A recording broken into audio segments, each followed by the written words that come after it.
صلح حدیبیہ کے بعد کفار مکہ سے اور فتح خیبر کے بعد یہود کی طرف سے اطمینان ہوا تو نبی کریم صلی اللہ علیہ وسلم نے ہمسایہ ملکوں کے بادشاہوں اور سلاطین کے نام خطوط لکھ کر اسلام کی دعوت دی۔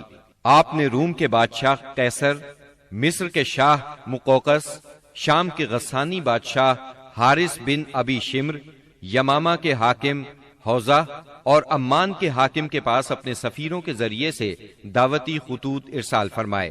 ان خطوط کی عبارت نہایت مختصر اور سادہ ہوتی تھی، مثلا بسم اللہ الرحمن الرحیم، یہ خط محمد بن عبداللہ کی طرف سے ہے جو اللہ کا بندہ اور رسول ہے، تمہیں دین اسلام کی طرف دعوت دیتا ہے۔ اگر تم نے انکار کیا تو تمہاری قوم بھی ہدایت سے محروم رہے گی، اس لیے قوم کی گمراہی کی ذمہ داری بھی تم پر ہوگی۔ نجاشی کا نام اسہمہ بن ابجر تھا۔ آپ نے اسے یہ خط لکھا، بسم اللہ الرحمن الرحیم، یہ خط ہے اللہ کے نبی صلی اللہ علیہ وسلم کی طرف سے نجاشی اسہمہ شاہ حبشہ کی طرف۔ اس شخص پر سلام ہو جو ہدایت کی پیروی کرے اور اللہ اور اس کے رسول پر ایمان لائے۔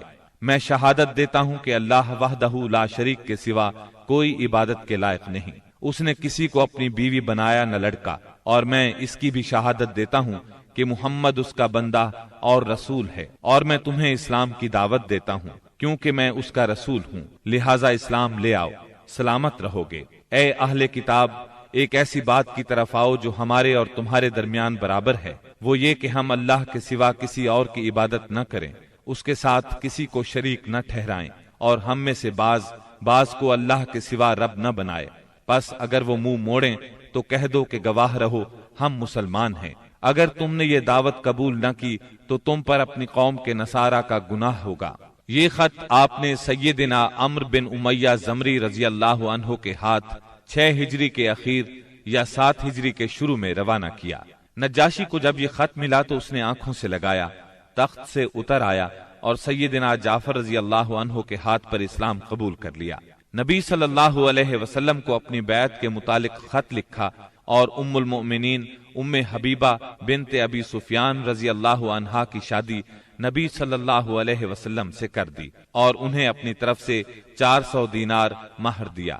پھر انہیں اور مہاجرین حبشہ کو عمرو بن امیہ زمری کے ساتھ 2 کشتیوں میں روانہ کیا۔ وہ انہیں لے کر اس وقت پہنچے جب خیبر فتح ہو چکا تھا اور آپ ابھی وہیں تھے۔ اس نجاشی نے رجب 9 ہجری میں وفات پائی۔ نبی صلی اللہ علیہ وسلم نے اسی روز ان کی وفات کی اطلاع صحابہ کرام رضی اللہ عنہم کو دی اور ان کی غائبانہ نماز جنازہ پڑھی۔ مقوقس شاہ اسکندریہ اور مصر کے نام آپ نے جو خط لکھا اس کے الفاظ یہ ہیں، بسم اللہ الرحمن الرحیم، اللہ کے بندے اور اس کے رسول محمد صلی اللہ علیہ وسلم کی طرف سے مقوقس سربراہ قبط کی جانب، اس پر سلام جو ہدایت کی پیروی کرے۔ اما بعد، میں تمہیں اسلام کی دعوت دیتا ہوں، اسلام لے آؤ، سلامت رہو گے۔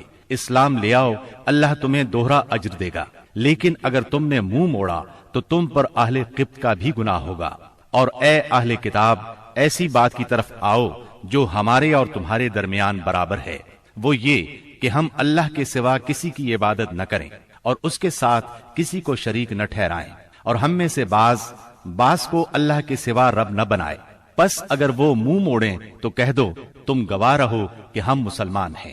یہ خط آپ نے حاتب بن ابی بلتعہ رضی اللہ عنہ کے ہاتھ بھیجا۔ انہوں نے مقوقس سے گفتگو کی، اسے خط دیا۔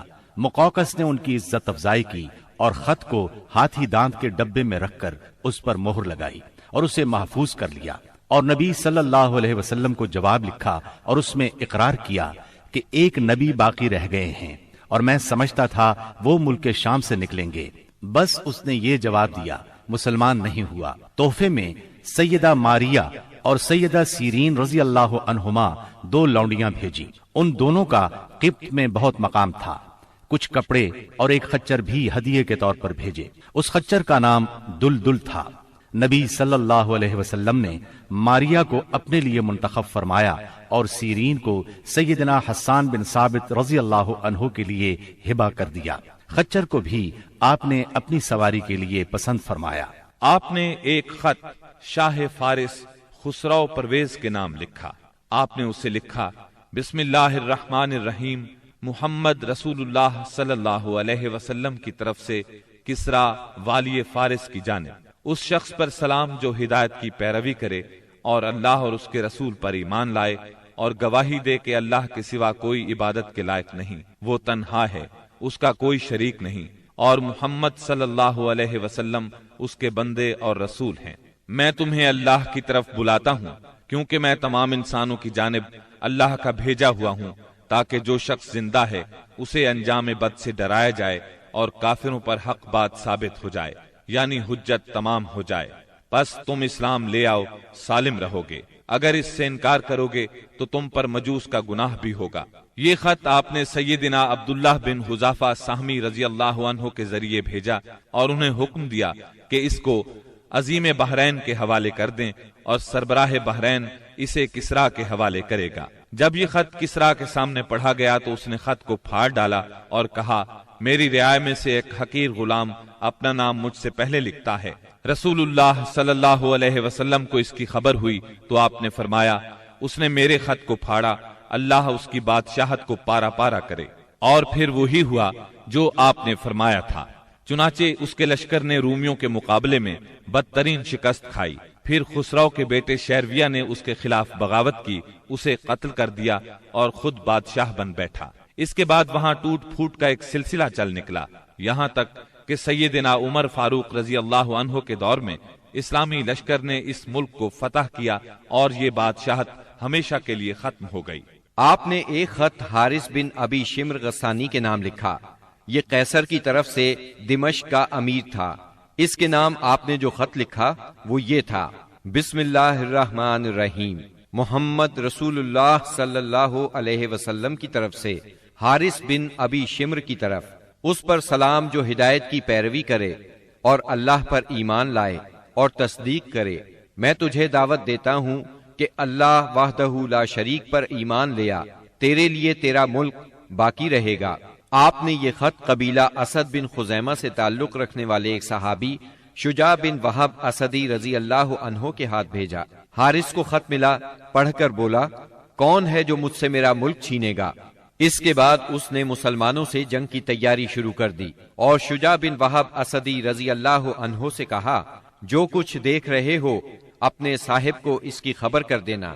پھر اس نے قیصر سے جنگ کی اجازت چاہی، مگر قیصر نے اسے اس ارادے سے باز رکھا۔ تب اس نے شجاع بن وہب کو تحائف دے کر رخصت کیا اور رخصت کرتے وقت اچھا سلوک کیا۔ آپ نے ایک خط بصرہ کے امیر کے نام لکھا، اسے اسلام کی دعوت دی اور سیدنا حارث بن عمیر ازدی رضی اللہ عنہ کے ہاتھ روانہ فرمایا۔ سیدنا حارث جنوبی اردن کے علاقے بلقا کے ایک مقام موتا میں پہنچے تو شرابیل بن عمرو غسانی نے ان کا سامنا کیا اور انہیں شہید کر دیا۔ قاصدوں کے سلسلے میں یہ سب سے سخت ظالمانہ قدم تھا، ان کے سوا نبی صلی اللہ علیہ وسلم کا کوئی قاصد قتل نہیں کیا گیا۔ آپ نے اس پر سخت غم و غصے کا اظہار فرمایا اور یہی واقعہ بعد میں غزوہ موتا کا سبب بنا، اس کا ذکر آگے آئے گا۔